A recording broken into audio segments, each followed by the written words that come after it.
Welcome everyone to CS Time Mastery. I'm super excited to have our panelists speak about how to manage 5 versus 50 accounts without burning out. I think this is a topic that everyone here can relate to. Question for you. How do you feel on average? Put in emojis in the chat. How do you feel? What is your mental state on average as a customer success manager? You have to only put this as emojis in the chat. Can you Let's see it. describe your emotional state? And you can put one or two or three emojis, however you want to describe accurately your mental state. Wow. Okay. So funny. Yeah. So accurate. I can't. Like all of these just hit home. Yeah. I almost feel like it's sometimes like Dungeons and Dragons where you just roll a die and it's like one of 20 things can happen today and it's always random. I could cry, I could be super happy, you know. Awesome. Okay, well, today's session is going to talk about that. We have two panelists up here who are going to speak about managing, how do they manage their accounts, two different perspectives. So I'm really appreciative for them to take their time to join us today. This webinar will be recorded. So if you have to dip out early, no worries. We will post the recording so you can watch this at any time. But we really appreciate everyone joining during their busy day to walk through this with us. I'm going to introduce them and then I'm going to hand over to them and get started. So the first person I want to introduce is Gozde. She is a senior manager of CS at Apollo with 10 plus years of experience scaling CS teams in early and mid stage startups. She built Apollo's high touch CS team, later led the scaled CS motion, and now is transforming CS into a go to market engineering org focused on modern go to market execution. Thank you so much for joining us. And then we have Karin. Karin is a principal CSM at Braze, founder of Intelligent Success, which is a course to empower those who are trying to break into CS and also those who are growing in their roles as a CSM. So, again, thank you so much, you two, for joining and leading this conversation. Awesome. Nice to be with you all. Super excited to spend this afternoon with you. Actually, you're all from all over the world, so who knows? Morning, evening. I'm excited to spend this hour with you. Yeah. So, taking us on into the topic for today, as you know, the mission for today is for Gozde and I to provide you some insights and unique ways in which that you can strategically take ownership of your time and understand how to prioritize whether you have 5 accounts, which is a different makeup versus whether you have 50 plus accounts. I see someone here, Jackie, mentioning that she's one of 450 CSMs, or maybe also one, she has 450 accounts, who knows? But at the same time, right, the range of CSMs is, and the amount of accounts that you own is quite varied. So before we get into that, just wanted to share with you all some data in terms of, what are we seeing and why is it so important that we are discussing time management? What we want to do as CSMs, of course, is move away from reactive work and also busy work and move more into strategic, proactive work.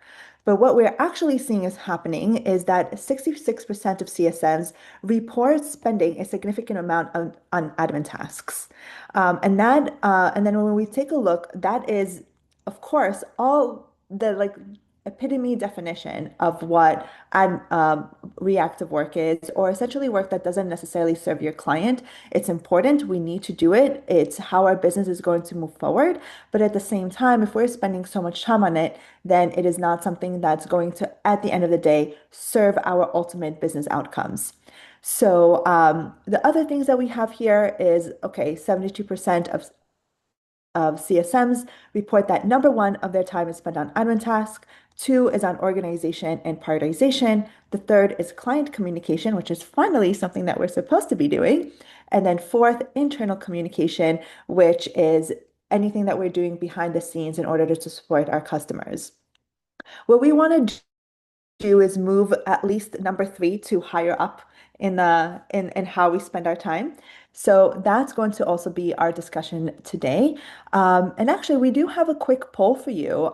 We want to hear if Brandon, you're open to opening this up. How many of you feel that you spend a lot of, like, how much time do you spend on admin tasks?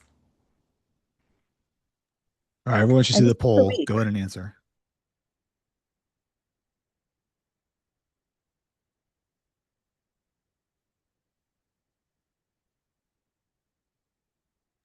All right, closing the poll in five, Wow. 4, 3, 2, 1. Oh my goodness. All right, so you can all see the results, I'm sure. And the fact that 63% of you are saying that you're spending more than 5+ hours on admin tasks just goes ahead and shows us that the data that we're looking at is nothing short but accurate. So definitely, we all know that there's something that we need to be doing about it. So how are we going to go about addressing that issue so that at the end of the day, we really learn how to time manage and really learn what is going to make a difference. Um, Now, in sort of like, you could look at it as something more positive, but on the right-hand side, the stat that we have around 77% of CS leaders expect to invest heavily in AI. That, to me at least, is a signifier that help is on the way. At the end of the day, there's a lot of talk around AI, and there's a lot of talk that AI is going to replace a lot of jobs. But if we kind of like flip the script a little bit and we think about AI, especially in the context of CS, it is such a great way for us to let computers do what they do best and for us to be more strategic and build relationships. So if AI can come in and automate anything for your team or can make your life easier, that is a place where we can move that, 5+ hours that we spend every week doing admin tasks that, let's face it, we don't love. Um, then at the end of the day, this is going to be a positive outcome for all of us. And I know for one, Gozde also is a manager, and I know she has more insights into how her team is investing in AI. So we'll be able to touch on that in a little bit as well. Cool. Let me see if I can switch screen. Okay, awesome. So, we sometimes when we do these webinars, we also anticipate that folks that are joining are going to either be a CSM, but some of you might also be looking to become a CSM. And so we also wanted to provide you a little bit of insight into what different segments look like and what you should expect if you are a CSM looking for a job or maybe looking to even decide what your next career path is. So there's typically segments like enterprise, scaled, SMB, and there's also sometimes like a strategic global accounts, and that's another maybe one that you see a lot. So with that, just kind of like, keeping it more simple for today, if you're an enterprise CSM or looking to become an enterprise CSM, more or less what it's going to look like for you is that you will have about 15 or less accounts. And essentially, because the work can be very involved, some clients or some actually companies, what they would want to do is potentially bucket your book of business so that it is heavily skewed into a specific industry or maybe just a few number of industries. So you start to have domain knowledge in a specific industry. So that could be something like, let's say I have 15 accounts, 75% of them are going to be for e-commerce and retail brands, and 25% of them might be ad hoc or maybe even also specific to maybe like restaurant brands or something like of that nature. So then you begin to have domain knowledge in that specific industry, what their goals are, what they care about, and how you drive value for them. You might also find yourself managing multiple business units. So what we mean here is imagine a company like Disney. Disney is not just, one thing. Disney has their parks, they have their streaming services, they have their merchandise, right? So they have stores. So there's a lot of different business units that we might be engaging with. And also it could be that they have a global footprint. So again, if you're thinking about like a global brand, that has, let's say stores across the globe or that services across the globe as well, then you become, focused on managing the global accounts as well. And then what's unique to and important to understand about how you would manage day to day, it would be something more like as a CSM, because the accounts are so large and because they have high expectations, you will likely, okay, so you will have definitely a dedicated CSM, but in addition to that, what we also see is that the customer will also have other kind of like account team members.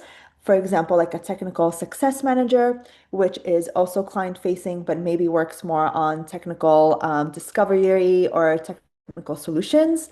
We also have things like a dedicated support person. So usually maybe if there's a support ticket, it would go into a pooled system. Sometimes companies also provide a dedicated support person to help troubleshoot and, should things go RE. You also have multiple stakeholders, both internal and external. Of course, on the internal side, of course, we all work with AEs and so on, but you might have additional stakeholders such as executive sponsorships and other dedicated leadership involvement. And then also for external, right, you might be talking to different business units, or you might be talking to global stakeholders. So in that case, the number of people that you touch or that you should be at least multi-threading with is a lot higher. And then something that we do at Braze is we also do executive briefs, right? So because we have less accounts in enterprise, we have more time to put together briefs so that if we need an executive to be in the room or join a meeting, instead of, putting time on their busy calendar, what we do is like a brief and we send it over and they can get up to speed, asynchronously.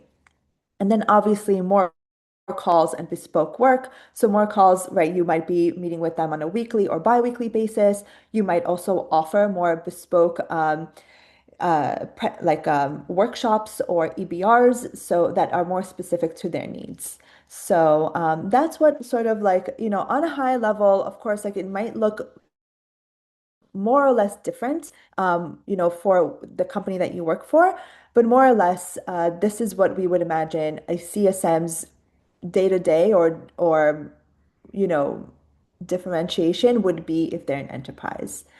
And with that, I'll turn it over to Gozde to share with you more about scaled and SMB. Awesome. Thank you so much, Karin. And hello, everyone. I'm really excited to be here.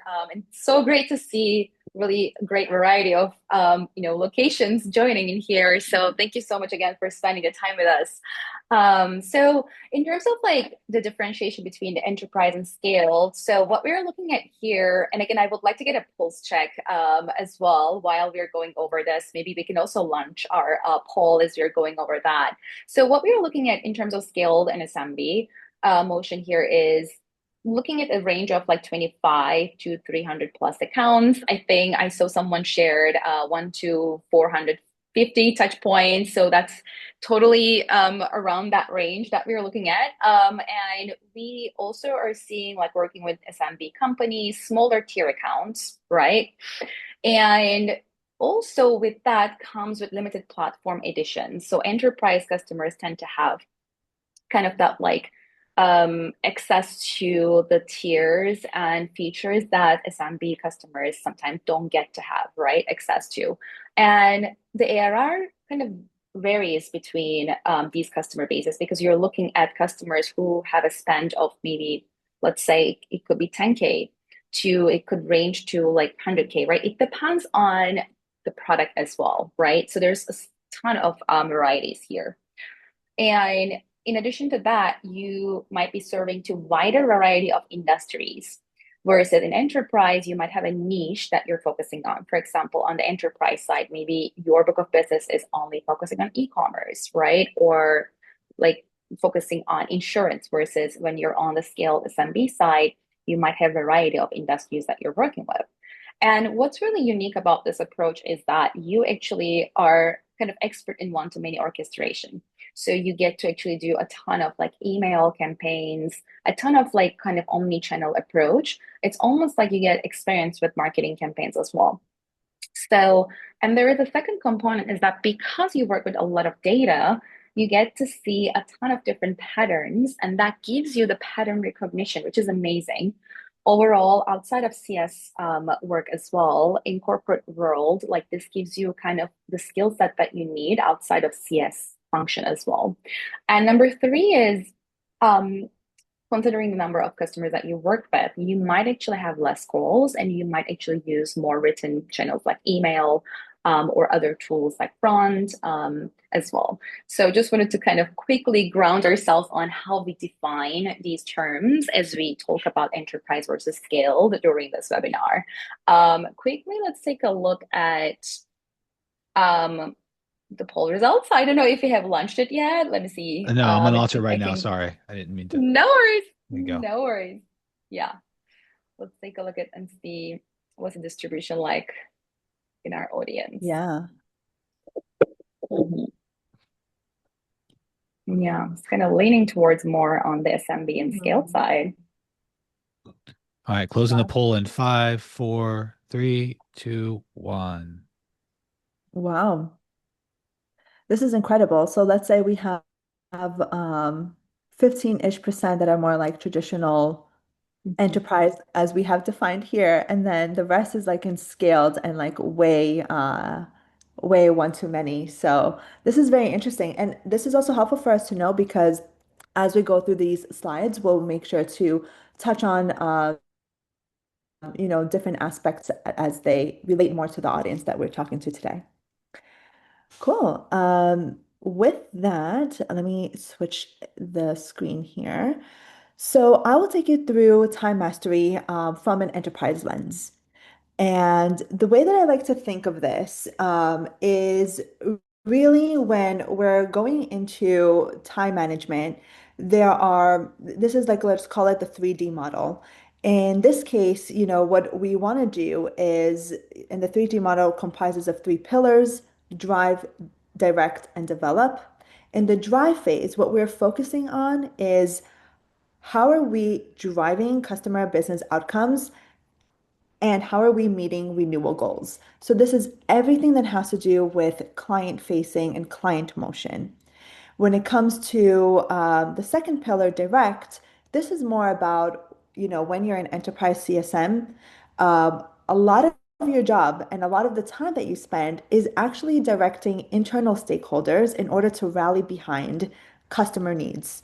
So in that case, what we are doing and spending time on is delegating effectively and on tasks that are going to have business or operational outcomes.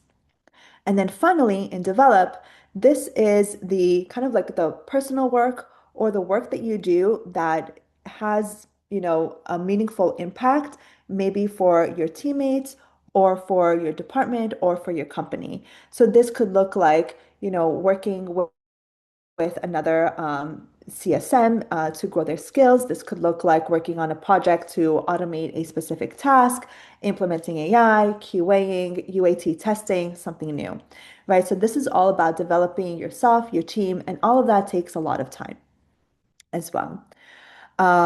Let me know if any of you resonate with this, if you feel like this is, if you're an enterprise CSM, if you feel like this is sort of how you are, driving every day, kind of like what you're focused on.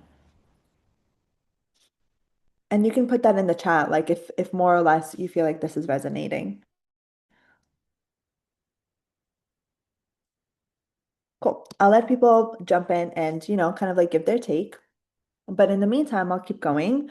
So if we go into the first pillar around drive, this is when we like the focus of this is kind of what I mentioned earlier.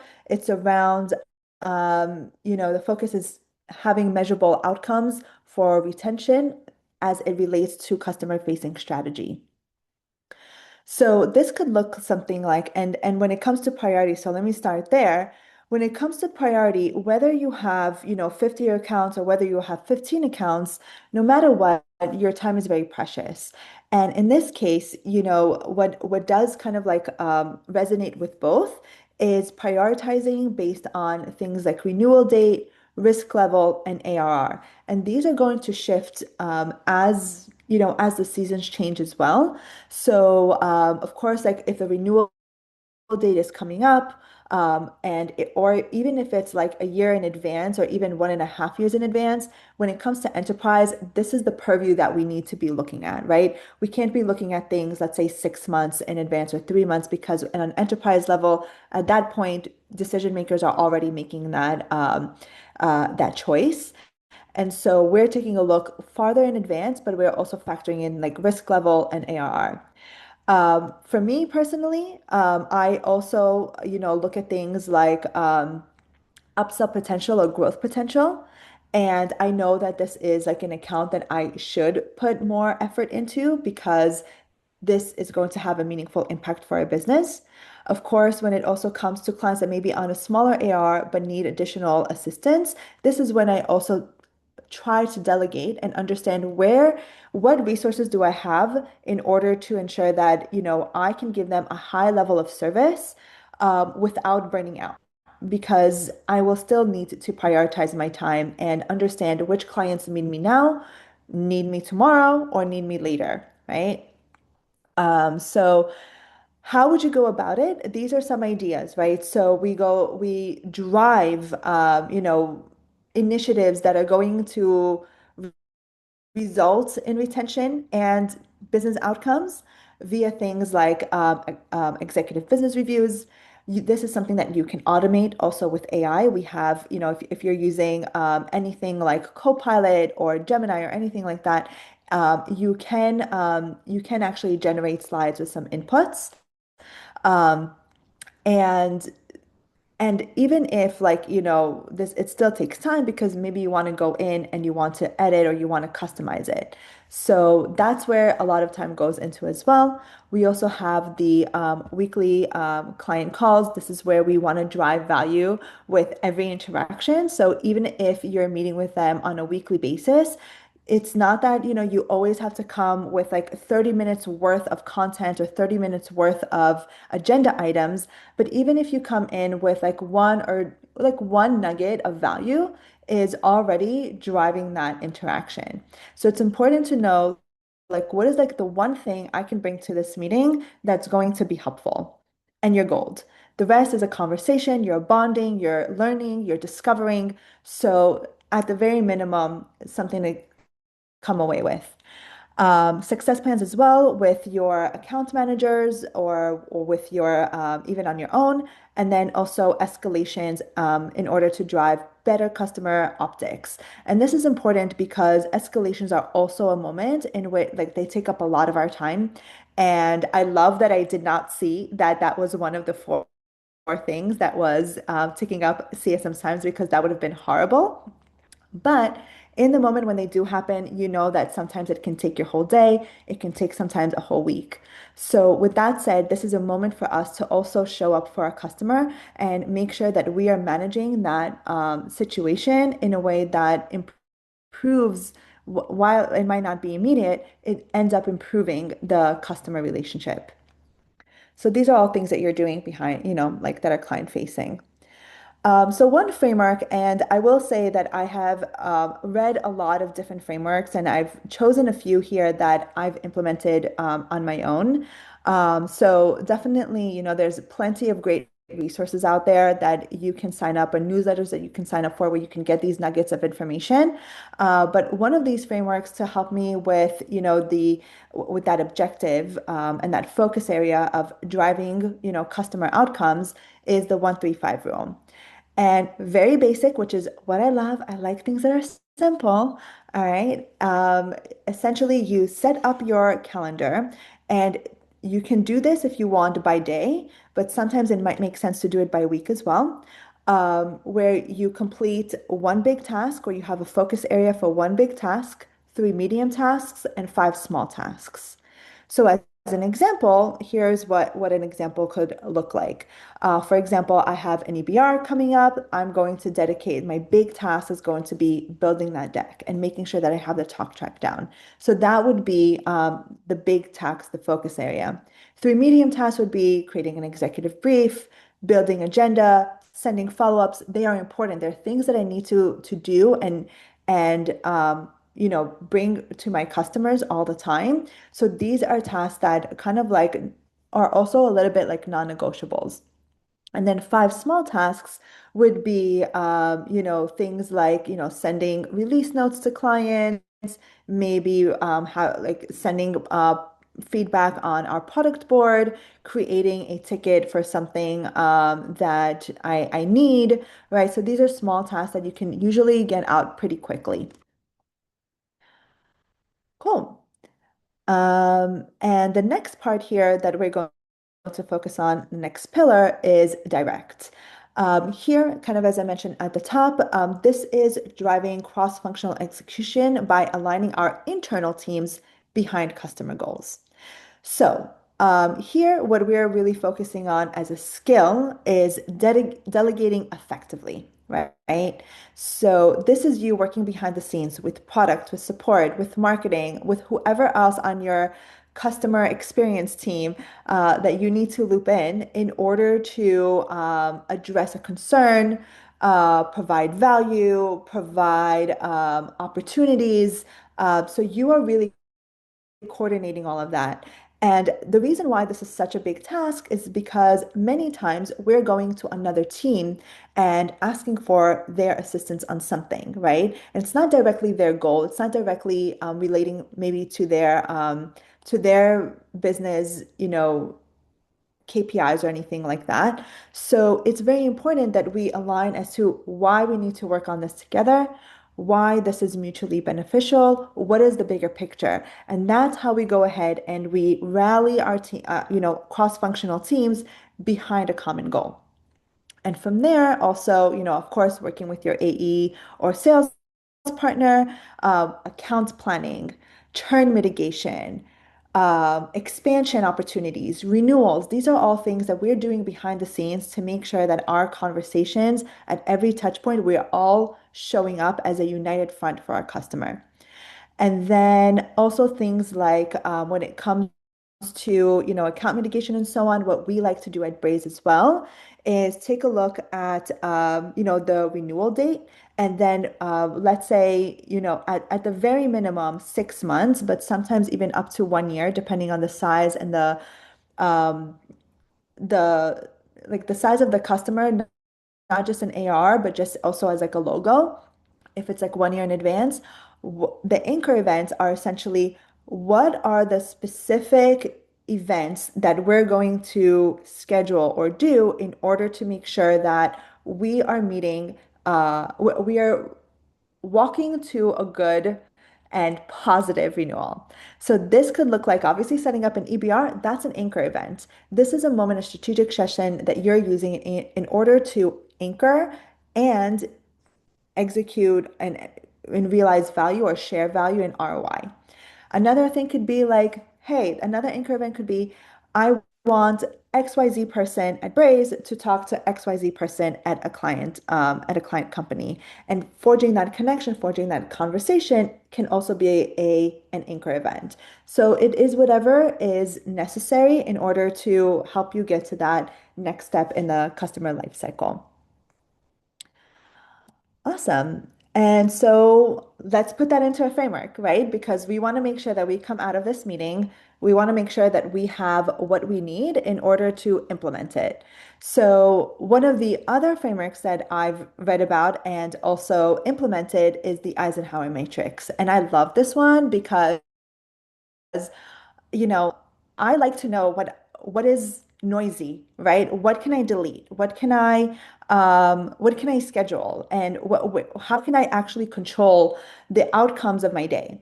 And so the Eisenhower metrics essentially looks at prioritization on two axes, urgency and importance. Okay. And so what we want to do is understand how urgent and how important something is. And based on that, what do we do? If something is urgent and important, we do it now. This could look like a renewal at risk, a heated escalation, a client enablement that needs to go out for launch by end of week, things like that. These are going to take our attention. We need to focus on that now. Schedule for later would be anything that is important but not too urgent. Okay, and that would be something like an admin task. You need to do it, just schedule it, right? Like on Fridays at 10 a.m. or if you're, a morning person at, 5 p.m. if you're not a morning person, I'm going to schedule my admin tasks for that 1 hour, knock it out. Mandatory trainings, right? We're all moving into the world of AI. So, personally, I need to do some training there too. So anything of that nature, I can schedule it for later, and I'm going to get that done because it's on my calendar. I committed to it. And then CSM coaching, that would be something like if a junior CSM or really anybody on my team, it doesn't matter who they are, at the end of the day, if they need, assistance, if they want to talk about anything, great, no problem. My calendar is up to date. Let's find a time. So we schedule it.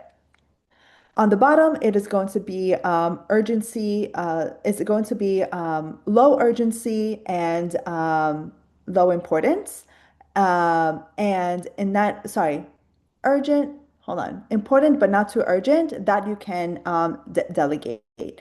So think of things like an internal brief. Like sometimes I don't have to do the whole thing on my own. I could be like, hey, can somebody take a look at this, fill the gaps that I don't understand, things of that nature. Looking at an EBR or a QBR that you might be running and thinking about, okay, what section can I have someone update instead of myself? That's another thing that you can delegate. You can also delegate, hey, I need to send out XYZ to a stakeholder. Do you mind connecting with so and so, right? Things of that nature. And then delete, this would be like, it's not important, it's not urgent, let's just clear our minds. And that could be like any noisy emails. I know that everybody gets those. Maybe some blog posts or newsletters that you did not read. Of course, they're great, but they technically are something that you do more for fun. So anything like that that's just going to drain you and take you away from any of the urgent or important tasks, we can delete that for another time or just out of our minds. Cool. And then develop, this is the last part, the last pillar. This is around essentially strengthening the CSM function and your personal leadership capacity, or essentially your own personal growth, whatever that looks like for you. And so here, this is the work that, like, what that could look like is anything like improving, working with like an operations team if you have to improve a CS function, like automating ABRs, right? Easy example. If you have a Success Buddy program, pairing with that CSM to help them through onboarding. And then, yep, exactly. Exactly. That is so true. Thibaut just Thibaut just said that this would be part of development. So absolutely. And then also, if any of you don't have a career development tracker, highly recommend it. And it's on the board because it takes a long time to jot down and to think about what are my goals? How did what am I working towards? And also, what do I have to show as like making progress in that area? And that always takes time. So it's almost like an admin task, but the way that I think of it, it's an admin task that ends up like paying you, helps you get promoted. So at the end of the day, it's something that we should take time out of our day to focus on as well. So with that, this is, the third pillar. And I believe that, oh, okay, I have the framework here to share with you. So the framework this is essentially time blocking, right? These are all things that you don't necessarily like. No one is ever going to define that you need to do these things, right? So as a CSM, and the way that I think of it is my clients come first, this comes later, and because this comes later, I have to be intentional about it, Okay. So this is something that's going to evolve depending on the time that you have, but it's fruitful and considerate for yourself to do it. So this could just go into a very easy time blocking methodology. You can think of this as something if you really need to do it every day, go ahead and do it every day. But think of it as something that will update and evolve. Maybe it'll be like a time limited thing, like that will change with the seasons. So let's say you know that, performance review cycles are coming up. Great idea to schedule a career tracker update for yourself. What have I accomplished? What am I going to report on? Right? So that's something that, okay, from 4 to 5 p.m., this is what I'm going to do. Another one could be, hey, I'm going to take 30 minutes out of my day or out of my week or out of my month, right? Depending on what works for you and being thoughtful about taking stock of your calendar and what's going on to work with a new CS buddy. And then you could do, things like I mentioned, CS projects. Maybe you want to chat with leadership. Maybe you want to chat with a mentor. All of that stuff is things that you can first start by taking stock of your calendar, taking stock of how much time you're spending, seeing where time is used unnecessarily, seeing what actually serves your clients, your department, and then your own development. And then from there, making time for, career development or so on. And that's all things that you can just put on your calendar. And with that said, I am kind of done with my part. So I will pass it off to Gozde at this point. I will stop sharing my screen because I know she has her own slides. So give us a little minute to do a little change of Yeah, a little share here. handover. Awesome. This was great, Karin. Thank you so much. All right, let me just share my screen. All right. Can you guys all see my screen okay? Big thumbs up. Awesome. Yeah. Perfect. Great. So Karin, thank you so much for, sharing your perspective. This was like really, really insightful. There are some overlap, of course. So I will make sure that, we skip some of those because Karin did a great job of sharing great insights in terms of time management. And I also wanted to share a little bit more like context on how this webinar came to be what it is today. Karen and I, we were just like sitting right next to each other on one of the CS events in New York, and we were just talking about like how AI has been actually, impacting our day to day. And she was just telling me she was planning for this webinar, and she invited me. So thank you so much. So this is, this how it became to be what it is. And in terms of like what I want to talk about today, it's more about like how I help my team be like really conservative about their time on how they manage their accounts, how they should be prioritizing their accounts. And in terms of context and color, I'm managing a mix of scaled and SMB CSMs. So their touch points on the scaled side is between 300 plus on the scaled side in terms of accounts. And on the SMB side, it's between 50 to 80 plus book of businesses. So I think it's like where the majority of the audience here is. So in terms of operating principles, this is what we look at in terms of like three major principles. So, of course, ARR and renewable priority. This is nothing new to the audience here, right? Revenue size is really important, combined with the renewal urgency. We look at in terms of like quarter-wise Q4, Q1 coming up, like the next 6 months of the renewals are really important for us. Even though maybe it's SMB scaled, we still want to make sure we plan out our renewals for 6 months out because we are running our forecasting not just for our enterprise, but also for our scaled and SMB motion as well, overall collectively. And number two is the stage-based playbooks, meaning where do you see your book collectively? Let's say you have 80 book of businesses, right? Like in terms of their stage, how many of them are in onboarding stage? How many of them are in renewing stage? How many of them are in between where they're kind of in that growth stage? So that's also the second pillar when we look at your account and how you prioritize who do you need to engage first. And number three is the account grid framework. This is really foundational.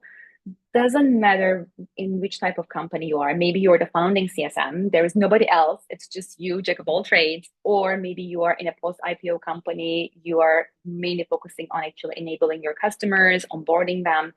Or maybe you're in between where you do kind of like a full stack CSM from onboarding to renewal, from commercial to service, everything, right? So this model will apply to any of you managing from enterprise to basically scaled assembly motion. And I'm really excited to share that one.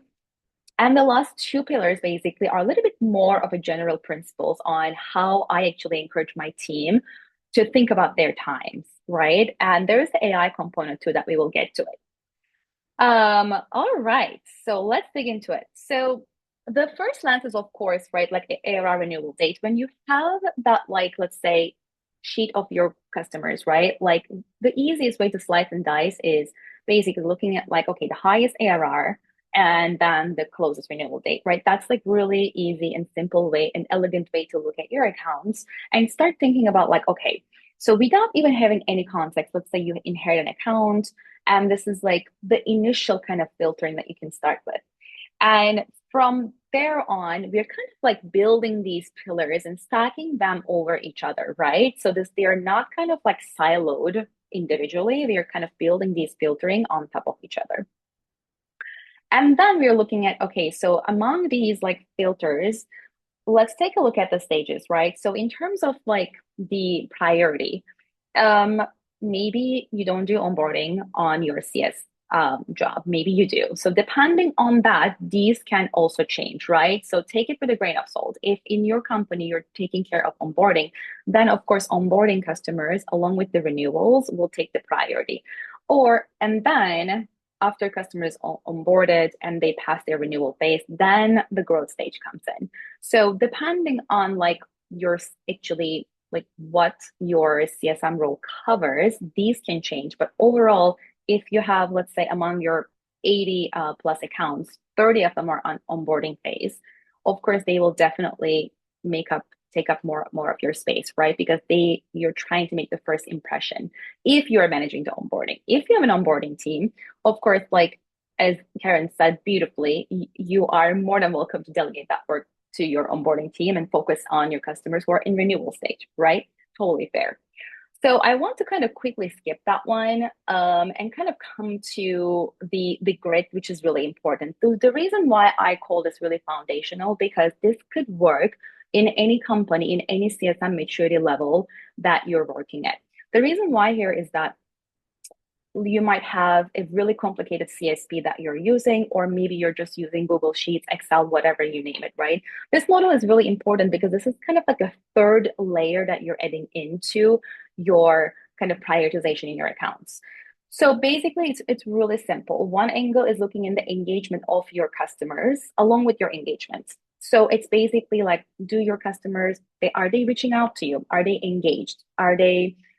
It's not just with you or your CS team, right? Are they working with your product team? Are they working with your marketing team? Overall, do they want to talk to your company overall, right? That's that angle. And number two, the adoption phase. Do they use your product, right? That could be seat allocation, seat usage. It could be credit model.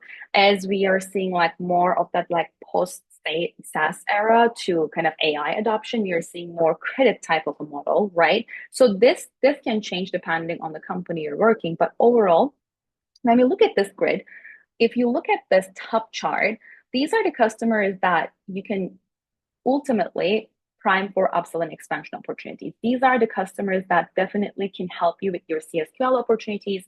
If your compensation is measured on NRR, then these are the customers that can definitely help you actually like perform really well and get kind of that acknowledgement and recognition from your leadership on your performance, right? Because ultimately we are kind of moving towards more measuring CSM on actually these expansion opportunities, more revenue drivers. This is really important. And on the other spectrum, we're looking at high churn risk customers, right? They're not engaged, they're not talking to our teams, and they're also not adopting our platform. So there's something definitely wrong there. Like, what's going on? We need to immediately investigate further. If you know the reason, that's already amazing, right? This is definitely customer safe play that we need to have. So these two customers that you can definitely start like actually working directly. And the other two can be deprioritized if you know the reason why. So if you know the reason why they are not talking to you and they have high adoption, maybe they are in a high maturity model. They don't need your help anymore. They know how to use your product. They don't need as much hands-on assistance anymore. That's fine, right? You know the reason. That's fine. And on the other end, they're highly engaged. They're not adopting the product well. Maybe they need more product trainings. Maybe they are prioritizing other vendors in terms of engagement, but they will come to your product. That's fine. As long as you know the reason, you're kind of like safe there. But overall, this foundational model can be applied to any company in any kind of book of business, from like enterprise to scaled motion. And if you apply that pillar, what you could do is basically kind of start from these two buckets and build off of like your attention to other two buckets, right? Because if everything is a priority, nothing is a priority, right? And you have only limited time on your day. So, and I just want to quickly do a time check. We have only 10 minutes. So just want to make sure that we have enough time for questions as well. I'll maybe take up like 5 more minutes here and taking a quick look at the chat to see if they have anything else. Awesome. Nothing else is going on in the chat. Great. So in terms of weekly operating rhythm, this is also kind of a recommendation from a really great book, Building, Atomic Habits. So basically like stacking similar tasks back to back, right? So this is what actually I recommend to my team. So for example, the most important thing for us in my team is focusing on renewals, making sure that they go through, right? So because we have a whole onboarding team who takes care of like onboarding motion of our customers. So we start our Mondays with checking on all the upcoming renewals for us right now, Q4, Q1, right? Making sure we follow through, we make sure that if there's any issues, we follow up with our support team. We take care of all of that on Monday. And Tuesdays and Thursdays are really call heavy in the mornings, but also it depends on your personality, like knowing yourself, thinking like, when do you think that you're the most productive in terms of calls? So for some people, it's in the mornings, right? So then you might want to actually schedule your calls in the morning. For some people, they're more productive. They would like to actually schedule their calls in the afternoon. So knowing yourself, it's really important to actually stack your calls. And I'm not talking about like really actually putting all your calls back to back. Of course, like have some time to yourself, take a breather, right? Like customer facing roles are not easy. Like it could be really, really tough to jump on calls back to back. So give yourself some grace time, like take a break, go for a walk. But stacking these things are like really helpful because then you're doing the same thing over and over again, and you get much more productive doing same task over and over again instead of just like jumping between two different tasks, right? So back to what Karin mentioned, like I really love the 3-1-3-5 model where you get like one big task done and you focus on other tasks. So if you're actually stacking things up, and that's really helpful for your productivity. And Friday can be a little bit more like heads down time. You can also, depending on your company's policy, you can do like maybe like no call day where like you actually focus on a little bit more like heads down work. You can focus on building maybe documentation, like things that you really need some like heads down time where you don't need to talk to anyone, customers, like that depends on the company you're working for. And this is kind of like a daily cadence that I built. But again, it really depends on, how you operate as a person. It's just an example. One other thing I wanted to call out is that as CSMs, we kind of like, because it's in our nature, we work with customers. Sometimes we take everything as it is urgent, right? And we work with a lot of other stakeholders. I like that, Karin, you talk a lot about like how we have a lot of asks to other internal stakeholders. And I want to talk about the other angle, the opposite angle, right? We also get asked a lot of questions, like marketing teams reach out for case study asks, or product reaches out about like pilot projects, right?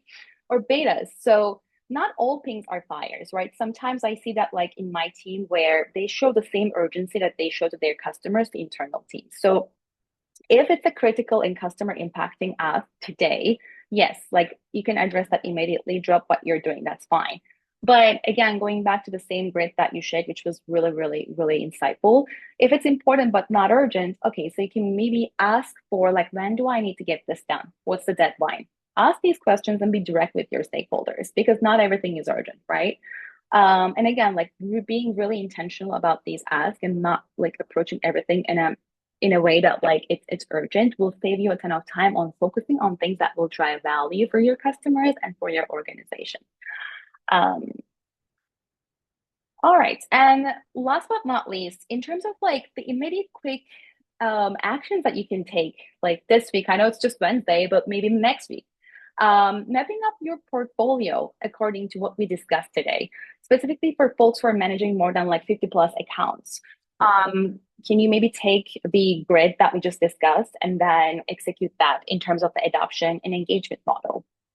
You can even use actually ChatGPT or Lovable, some of these like AI tools where you can create like a free account and ask these questions. If you are worried about the confidentiality, the name of your accounts, you could actually like delete that part, maybe do some nicknames and stuff like that, just to experiment, play around with it a little bit to see like if you can use AI piece of it to help you kind of build a little bit more productivity in your day-to-day, right? If it's too much for you to like slice and dice this data, which it could be overwhelming at first, you could always like rely on AI to help support you like your coach, right? That's totally fine. And in terms of like also piloting some of these, like stacking some of the activities and try it out and see if it's really helping you out. Everybody is different. Again, these recommendations are things that I've seen work for the team. And yeah, so just wanted to, share some knowledge that has been working tactically over the course of years. So yeah, that's overall what I had. And I guess we have questions maybe on the chat. Let's see. But yeah, we have 5 minutes. Thank you all for listening. And if you have any questions, please feel free to share on the chat, okay? Yes, please post your question in chat, or you can raise your hand and we'll bring you on mic.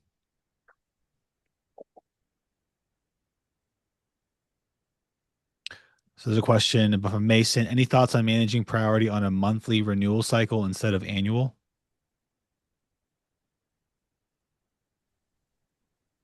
Let's see.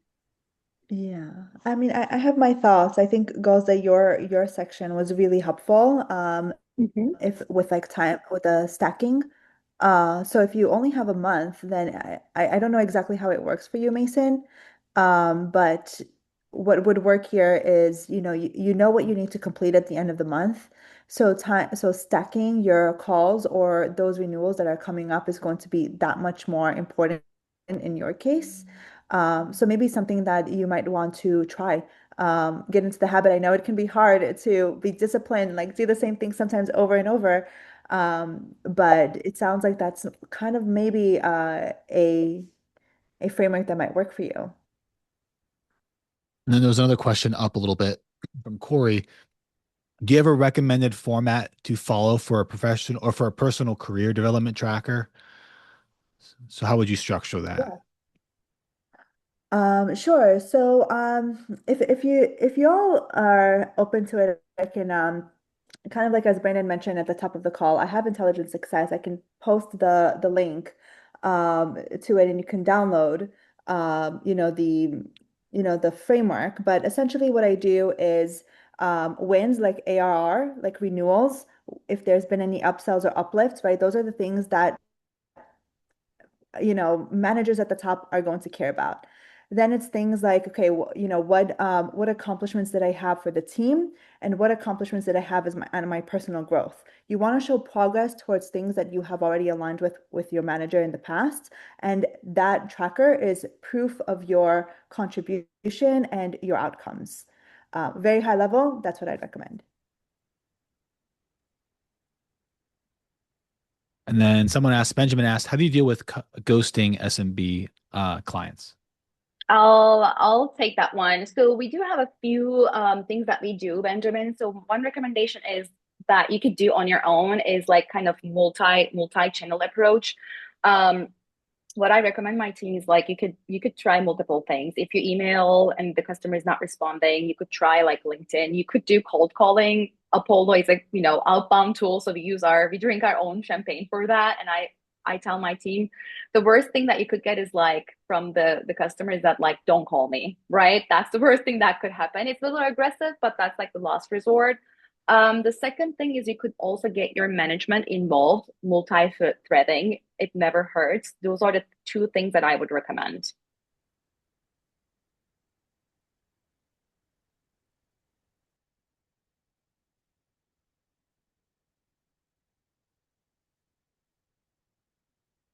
Awesome. Well, we are just at time. Thanks for everyone for joining. We will share the recording shortly here. And Karin and Gozde, thank you so much for being able to jump on and share your expertise. Really appreciate it. Everyone, have a great week and have a great holiday next week. Thanks, everyone. Thank you. Bye, everyone. Bye.